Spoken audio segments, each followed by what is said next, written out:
नमस्कार, मैं जितेंद्र शर्मा और आप देख रहे हैं मेरा लॉयर जितेंद्र शर्मा चैनल। कानून की जानकारी हम हमारे चैनल में बताते हैं और आपको दोस्तों हमारी जानकारियां कैसी लगती हैं आप हमारे कमेंट बॉक्स में जाकर ज़रूर बताएं। हम रोज़ाना आपको यानी कि जितना संभव होगा नित नए कानून की जानकारियां हम आपको देंगे और देते रहेंगे। ऐसा हमने सोचा है, ऐसा हमने प्लान किया है और इसी कानून के तहत, इसी कानून की जानकारी के तहत आज हम घरेलू हिंसा से महिलाओं का संरक्षण अधिनियम 2005 के बारे में बात करेंगे। यानी कि इस अधिनियम के तहत एक ऐसी धारा का हम यहाँ आपको जानकारी देंगे जो कि महिलाओं के लिए बहुत सटीक और उनके जीवन के लिए यानी उनकी सुरक्षा के लिए बहुत इंपॉर्टेंट होती है।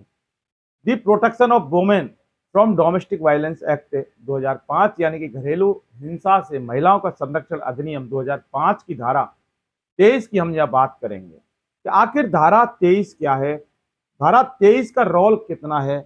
धारा 23 महिलाओं की जिंदगी के लिए, महिलाओं के जीवन के लिए यानी व्यथित व्यक्ति के लिए जो पीड़िता होती है, परिवादिया होती है और जो शादीशुदा महिला जो अपने परिजनों से यानी कि अपने ससुराल जनों से जो प्रताड़ित होती है उसके लिए सेक्शन 23 का यानी कि धारा 23 का कितना महत्व है वो हम इस हमारे वीडियो के अंदर हम आपको बताएंगे। तो इसलिए आपसे गुजारिश है कि आप हमारे चैनल पर नए हैं तो हमारे इस चैनल को जरूर सब्सक्राइब करें और हमारे वीडियो को ज़्यादा से ज़्यादा शेयर करें और जो बेल आइकन घंटी है उसको जरूर दबाएं। धारा 23 की कार्रवाई के चलते मामले में मजिस्ट्रेट एक पक्षीय आदेश करने और अंतरिम जो आदेश है वो करने की शक्ति रखते हैं, या यूं कह सकते हैं कि जब कार्रवाई चल रही होती है तो एक पक्षीय उस कार्रवाई को करने और अंतरिम जो आदेश है वो दे सकते हैं महिला के पक्ष में।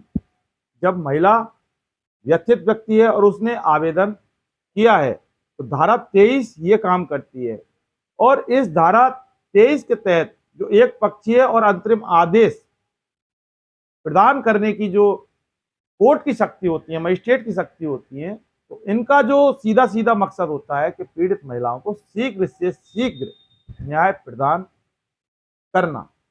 और इसीलिए संविधान ने इस अधिनियम के तहत ये शक्तियां मजिस्ट्रेट को दी हैं। लेकिन इस अधिनियम की धारा 23 का जो एक पक्षीय और अंतरिम आदेश मजिस्ट्रेट तब करते हैं जब मजिस्ट्रेट को ये रहता है कि घरेलू हिंसा कर रहा है या किया है या होने की संभावना है। कौन? प्रत्यर्थी। प्रत्यर्थी का मतलब जो महिला के साथ घरेलू हिंसा कारित कर रहा है या घरेलू हिंसा की जो घटना या जिसके खिलाफ महिला ने आवेदन किया है। शादीशुदा महिलाओं में वो पति और पति के नातेदार और पति के जो परिजन होते हैं वो होते हैं, यानी कि तो इस तरह से प्रत्यर्थी व्यक्ति वो घरेलू हिंसा कर रहे हैं या उन्होंने किया है या फिर करने की संभावना है। तो ऐसी स्थिति में धारा 23 के तहत मजिस्ट्रेट एक पक्षीय करने और अंतरिम जो आदेश है उसको दे सकते हैं, ऐसा प्रावधान है कानून के अंतर। और इस धारा 23 की उपधारा 1 के तहत जो धारा 18, धारा 19, धारा 20, धारा 21 और जो धारा 22 है वो उनके तहत आदेश पारित कर सकते हैं। अब हम आपको जो धारा हैं वो हम आपको बता चुके पिछले वीडियो में, यानी कि धारा 18 के तहत वो संरक्षण आदेश प्रदान करते हैं, धारा 19 के तहत निवास, 21 के तहत हिरासत और धारा 22 के तहत मुआवजा आदेश और धारा 20 के तहत मौद्रिक आदेश। तो ये जो धारा हैं और इन धाराओं के तहत जो ये आदेश हैं इनको मजिस्ट्रेट महिला के पक्ष में एक पक्षीय कर सकते हैं और अंतरिम आदेश देने की जो शक्ति होती है मजिस्ट्रेट के पास सुरक्षित होती है, संविधान ने और कानून ने उनको दी है। और इसके साथ ही महिला को एक शपथ पत्र देना होता है। और धारा 23 की उपधारा 2 के तहत ये सारी जो शक्तियां हैं ये संविधान ने प्रदत्त की हुई हैं, यानी कि मजिस्ट्रेट यानी कि जज साहब को दी हुई हैं, जिससे कि वो महिलाओं के लिए घरेलू हिंसा अधिनियम के तहत महिलाओं की सुरक्षा कर सकें और उनके पक्ष में ऐसा आदेश दें जिससे कि महिला का पूरा जो जीवन है वो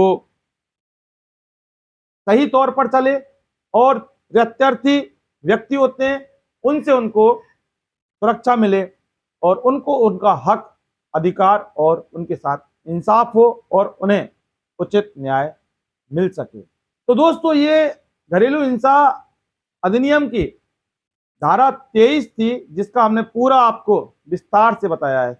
आपको ये हमारी जानकारी कैसी लगी ये आप कमेंट सेक्शन में जाकर जरूर बताएं और ये वीडियो आप ज़्यादा से ज़्यादा लोगों को शेयर करें जिससे कि वो लोग भी हमारे वीडियो देख सकें और कानून की जानकारी ले सकें। तो आज के दौर में जिस तरह से महिलाओं पर अत्याचार होता है तो उनके लिए ऐसे कानून बहुत सुरक्षित और सटीक रहते हैं।